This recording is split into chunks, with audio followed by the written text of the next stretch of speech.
Assalamualaikum warahmatullahi wabarakatuh.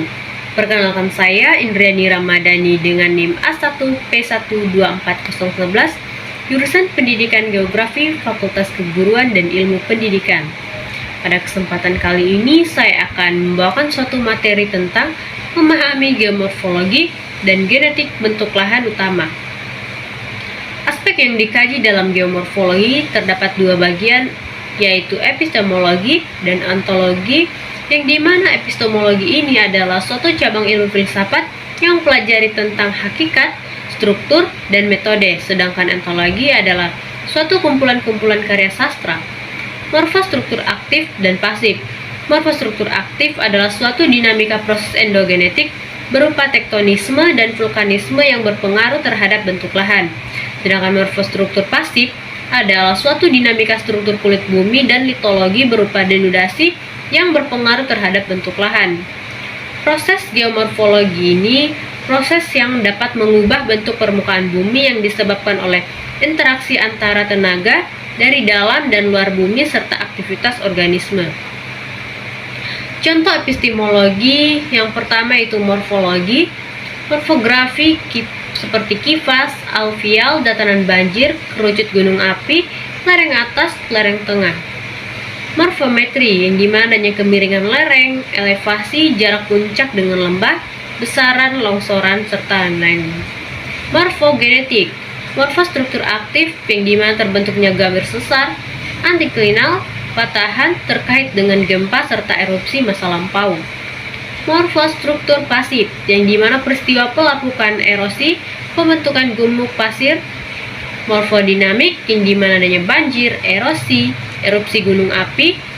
Morfokronologi yang dimana urutan terbentuknya bentuk lahan berdasarkan umur relatif atau absolut.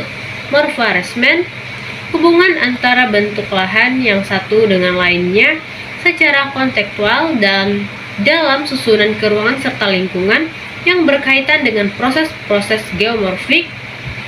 Model dalam geomorfologi, model ciptaan ideal dari kenyataan seperti bentuk aslinya yang kompleks dengan maksud untuk menyederhanakannya sehingga mudah untuk dipahami.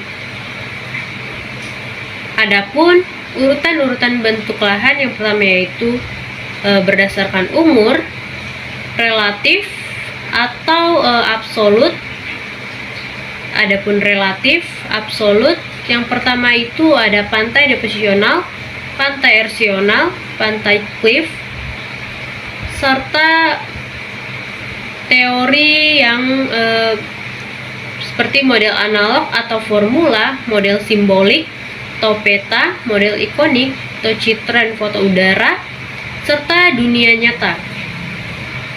Adapun genetik bentuk lahan, bentuk lahan genetik adalah suatu bentuk lahan yang berasal dari struktur kulit bumi dan proses alam yang terjadi pada batuan di suatu waktu dan ruang tertentu. Klasifikasi dan pemetaan bentuk lahan genetik ini dapat memberikan informasi penting mengenai pembentukan dan evolusi permukaan bumi, proses geologi, variasi iklim, mekanisme penggerak dinamika bumi. Bentuk lahan vulkanis.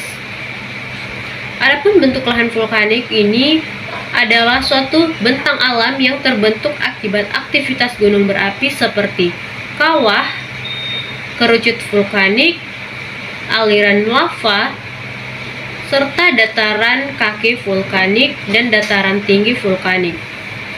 Dan tidak lupa juga dengan perisai gunung berapi stratovolcano, caldera, kubah lava, serta bentuk lahan struktural, yang dimana bentuk lahan struktural ini adalah kenampakan topografi yang terbentuk akibat proses endogen seperti tektonisme atau diastrofisme.